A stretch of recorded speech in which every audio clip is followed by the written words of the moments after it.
Hello everyone, welcome back to my channel. So if you watched our intro video, you would know that I'm really passionate about international medical education. And on today's episode, we are going to talk about the IMG concept. So who or what is an IMG? Where does one become an IMG? When does one become an IMG? Why does one become an IMG? And how does one become an IMG? These and many more are what I'll be talking about in this episode. So when we hear the term IMG, we instinctively think about bachelor's education. That is usually the MD or the MBBS degree. But then an IMG basically has to do with the location where one is awarded their MD or MBBS degree. But we shouldn't forget that there are different levels of training in the medical field, right from being a medical student onto consultancy. And so one can be termed as an IMG during each and every of these training levels.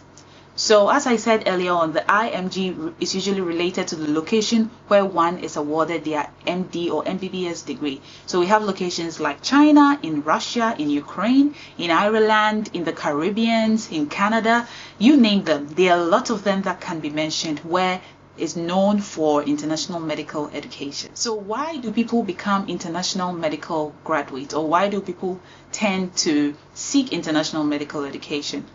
The common connotation out there is that people don't get into the local medical schools, and we are not going to deny the fact that that is true, that people do not get into the local medical schools, but then do not let them stop them from their dream of pursuing medicine or becoming workers in the health sector.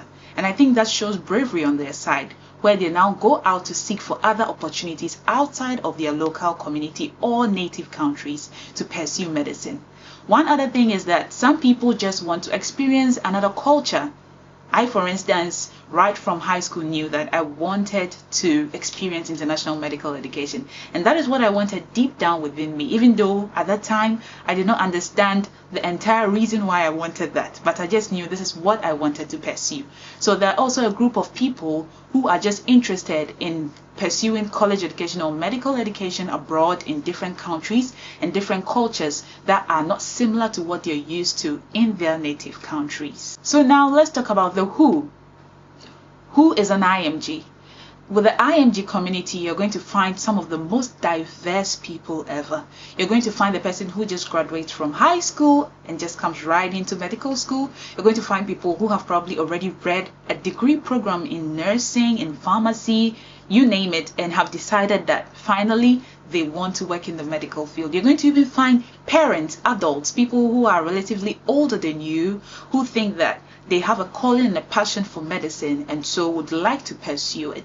So you find out that different from your native or local medical schools in your respective countries, the international medical education system has a broader variety of medical students.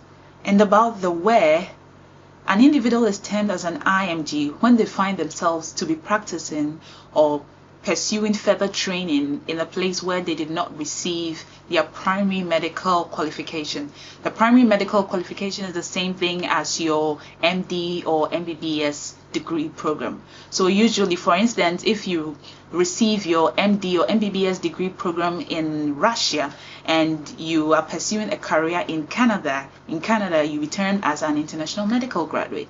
The same applies to, let's say you pursued your MBBS in Ukraine and you go back to your native country to practice, you also be termed as an international medical graduate. And with regards to the when, with the when, as I said earlier on in the video, we instinctively just think about MBBS when we think about international medical graduates and education. But then we forget that there are various levels of training in the medical field. We have the medical student phase. You become an intern. In the UK, they stand as the F1, F2 training period. And after becoming an intern, you also become a house officer in some countries where you do a house job for 1 to 2 years depending on the country. And then you become a resident where you are training into a specialty and even go through a specialty training before you become a consultant. So in all these levels of training, people choose different locations for different levels of training depending on what they are looking for in their training. So for instance, if I school in, let's say, in the Caribbean, and then I decide to do my residency training in Canada, the period of training in Canada, I am an IMG.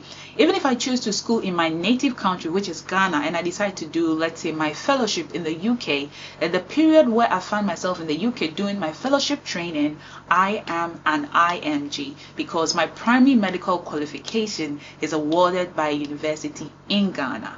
So with regards to which level of training you find yourself, it's not restricted to the MBBS or MD program or medical school for a bachelor's degree per se, but it extends to all the levels of training.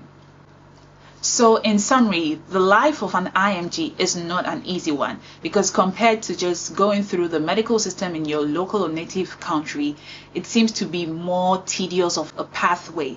But then despite the meticulous work that you put in and having to do more to get even half of what is presented to the other people who train locally, at the end of the day, it is a rewarding process if you put in the work.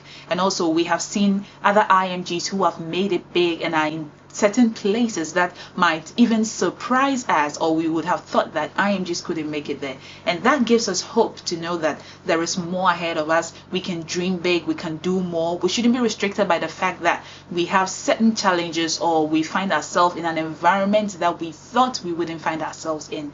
And so this is just to go out there to encourage anyone as an IMG, anyone who's in the international medical education system, anyone planning to be an IMG or who has interest, that there is hope. And once you put in the hard work, you will definitely come out successful. So this brings us to the end of the video today, and I hope that this brief video highlights the major points about who the international medical student and graduate is. Thank you very much for watching. Be sure to subscribe, like, and comment.